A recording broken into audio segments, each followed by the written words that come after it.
उधर पुतिन ने ज़ापोरिज़िया परमाणु प्लांट से यूक्रेन के कर्मचारियों को निकालने का फरमान जारी कर दिया। जंग के बीच भी पिछले 7 महीनों से ये कर्मचारी वहां काम कर रहे हैं। दक्षिण पूर्व यूक्रेन में मौजूद यूरोप के सबसे बड़े परमाणु प्लांट पर रूस ने मार्च में ही कब्जा जमा लिया था और तभी से वहां के आसपास का इलाका बम और मिसाइलों की मार से दहल रहा है।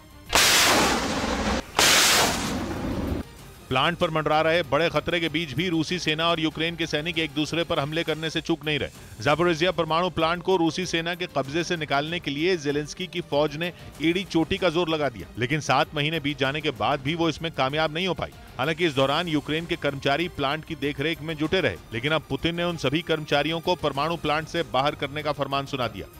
मतलब यह कि पुतिन ने ज़ापोरिज़िया परमाणु प्लांट पर पूरी तरह कब्जा करने की तैयारी कर ली है, क्योंकि यूक्रेन की सेना भले ही प्लांट के आसपास नहीं पहुंच पा रही है, लेकिन वहां काम करने वाले यूक्रेन के कर्मचारी अंदर ही मौजूद हैं।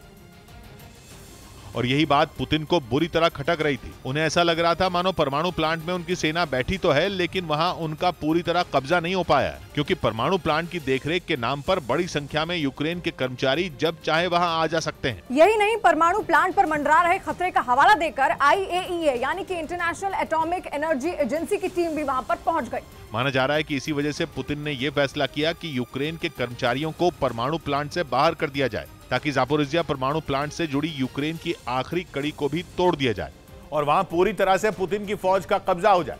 माना जा रहा है कि पुतिन परमाणु प्लांट पर कंट्रोल करके यह संदेश देने की भी कोशिश कर रहे हैं कि ज़ापोरिज़िया अब रूस का हिस्सा है, जहां कुछ दिनों पहले उन्होंने जनमत संग्रह करवाया था। हालांकि रूस का यह जनमत संग्रह उन्हीं इलाकों में हुआ जिन पर उसका कब्जा है, लेकिन दुनिया के सामने पुतिन ये जताने की कोशिश कर रहे हैं कि पूरा ज़ापोरिज़िया ही उनका हो गया है। तभी तो रूस ने अपने नए फरमान में इस बात का जिक्र भी किया। रूस ने दावा किया कि ज़ापोरिज़िया परमाणु प्लांट अब उसकी जमीन पर ही है और इसी वजह से अब उसकी देखरेख और वहां की सारी जिम्मेदारी रूस की एजेंसियां संभालेंगी। लेकिन यूक्रेन ने रूस के इस आदेश को सिरे से नकार दिया। उसने अपने कर्मचारियों से परमाणु प्लांट के अंदर काम जारी रखने को कह दिया और साथ ही रूस को यह चेतावनी भी दे दी कि वो जल्द ही ज़ापोरिज़िया परमाणु प्लांट को उसके हाथों से निकाल लेगा।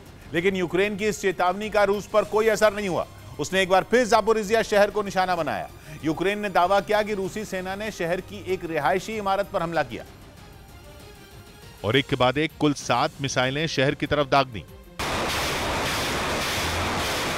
यूक्रेन के मुताबिक रूस की तरफ से छोड़ी गई मिसाइलें एक रिहायशी इमारत से टकराईं, जिसके बाद वहां आग लग गई। इमारत का आधा हिस्सा मलबे के ढेर में बदल गया। मिसाइल हमले की खबर मिलते ही रेस्क्यू टीम मौके पर पहुंच गई। खंडहर में बदल चुकी इमारत पर चढ़कर राहत बचाव का काम शुरू किया गया। कई लोगों के मलबे में दबे होने की आशंका के बीच उनकी तलाश शुरू कर दी गई। रात में हमला होने के बाद शुरू हुआ रेस्क्यू ऑपरेशन सुबह तक चलता रहा। वहां से कई घायल लोगों को बचाकर बाहर भी निकाल लिया गया, लेकिन यूक्रेन ने दावा किया कि रूस के इस मिसाइल हमले में 2 लोगों की मौत हो गई।